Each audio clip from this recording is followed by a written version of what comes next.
자, 뱃살 때문에 고민이 많으시죠? 그런데 이 뱃살의 원인이 세균 때문이랍니다. 세균. 여러분들 이 소식 들으시면 좀 깜짝 놀라실 텐데 그동안 아무리 운동을 하고 먹는 거 줄여도 이 세균이 영향을 미치고 있었다. 저도 오늘 처음 알았습니다. 윤정혜 기자와 함께 자세한 이야기를 한번 풀어보겠습니다. 윤정혜 기자는 뭐 다이어트 많이 안 하시잖아요. 전 일상생활이 다이어트인 것 같습니다. 그래요? 뭐 여자들의 모든 공통적인 고민일 거예요. 사실 예. 저희가 지금 판넬도 준비를 했지만 이 살이 찌고 빠지고에 따라서 여성들의 미모가 얼마나 달라지는지 뭐 이런 게 미디어를 통해서도 굉장히 많이 나오잖아요. 예. 그래서 이 젊은 여성들의 좀 공통적인 관심사이기도 한데요.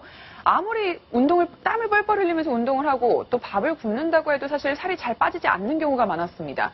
그런데 알고 보니까요, 그 답이 이 장 안에 있는 세균을 좀 알고 있을지도 모르겠다라는 연구 결과가 새로 나왔습니다. 그래요? 네, 최근 연구 결과에 따르면 이 비만을 일으키는 원인 중 하나가 바로 장 속에 있는 세균이라는 건데요. 사람이 많이 먹게 되는 행동 자체, 또 고칼로리의 음식을 선택하는 것 자체가 사실은 이 장내 세균에 의해서 조정이 된 걸 수도 있다, 이런 결과입니다. 그래요. 네. 자, 그러면 아주 좀 놀라운 소식이고 많은 분들이 관심을 가질 만한 그런 소식이 아닌가 싶은데 일단은 1번, 2번, 3번 이 단계로 지금 장내에 나쁜 균이 결국엔 많이 먹게 만든다. 그렇죠. 이런 건데 설명을 좀 부탁드릴게요. 사실 우리 장 속에는요, 네. 굉장히 많은 세균들이 살고 있습니다. 얼마나 그렇죠. 많은 세균들이 살고 있는지 들으시면 좀 놀라실 거예요. 최소 100조 마리, 또 많게는 1000조 마리까지 살고 있다고 예. 합니다. 단위를 마리로 하지 말고 딴 걸로 해야겠습니다. 조금 징그럽기도 하죠. 예. 이 세균들만 모으면 1kg에 이를 정도로 무게가 나간다고 하니까 굉장히 많은 양인데요. 사실 나쁜 세균 그리고 좋은 세균들이 서로 경쟁을 하면서 살고 있습니다.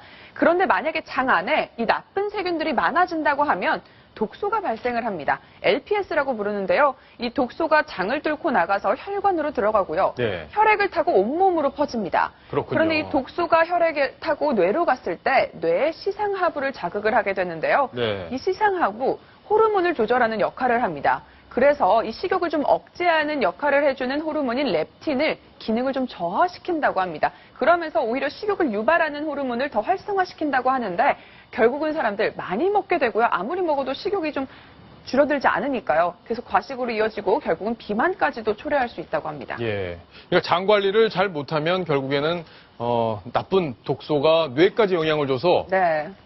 뇌에 어떤 영향, 작용을 해서 많이 먹게 만든다. 그렇습니다. 이런 인과관계는 사실 쥐 실험을 통해서도 이미 다 입증이 됐다고 하니까요. 네. 굉장히 신빙성이 있는 이론인 것 같습니다. 자, 그렇다면 전문가 이야기를 또 안 들어볼 수가 없는데 전문가 저희가 직접 통화를 해봤는데요. 지금부터 목소리를 한번 들어보시겠습니다.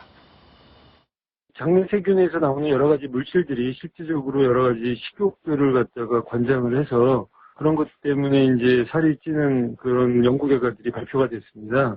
특정 음식들을 만나게 되면 사실 이제 여기서 분비되는 여러 가지 물질들이 실질적으로 우리 몸의 대사 과정에 영향을 미치게 되는 거죠. 대표적으로 올리고당이라든지 프레바이오틱스라고 해서 실질적으로 장내에 유익한 세균들을 많이 유지하게 하는 음식들이 있는데요. 그런 음식들을 갖다가 잘 섭색을 해야지만이 우리 몸에 유익한 세균을 많이 갖게 될 수 있습니다.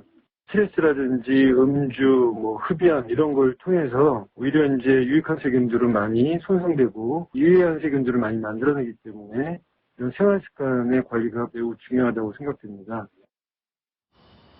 자, 들어보니까 뭐 이제 이해가 좀 됐어요. 네. 그죠?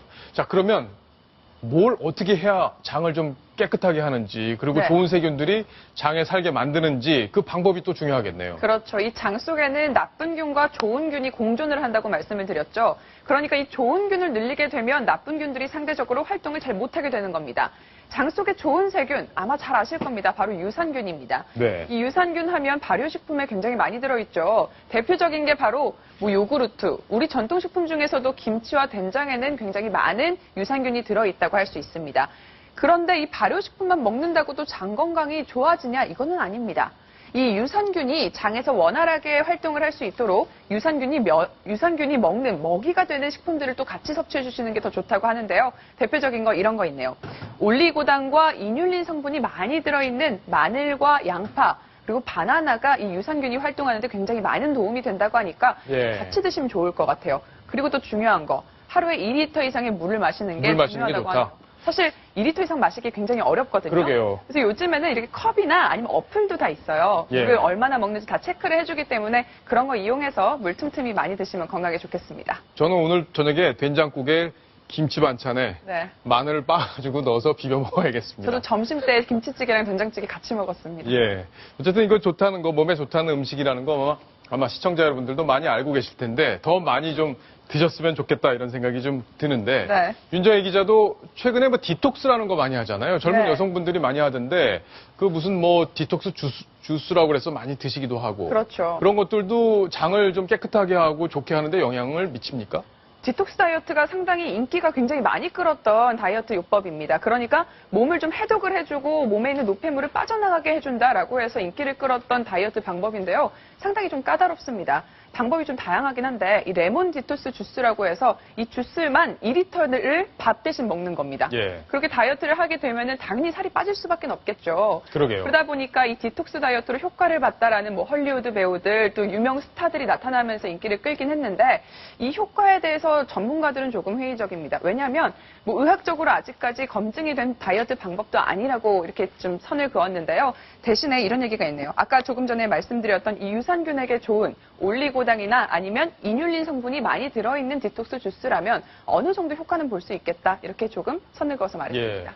조수진 차장도 요즘에 일이 많아서 그런지 감기 때문에 고생하는 걸로 알고 있는데 다이어트도 하시고 그럽니까? 이제 다이어트를 해야죠. 네, 앉아있는 시간이 워낙 길다 보니까요. 건강을 위해서라도 좀 뭔가 다른 방법을 찾아야 될 것 같습니다. 예, 된장찌개 많이 드시고 좀 건강해지시길 바라겠습니다.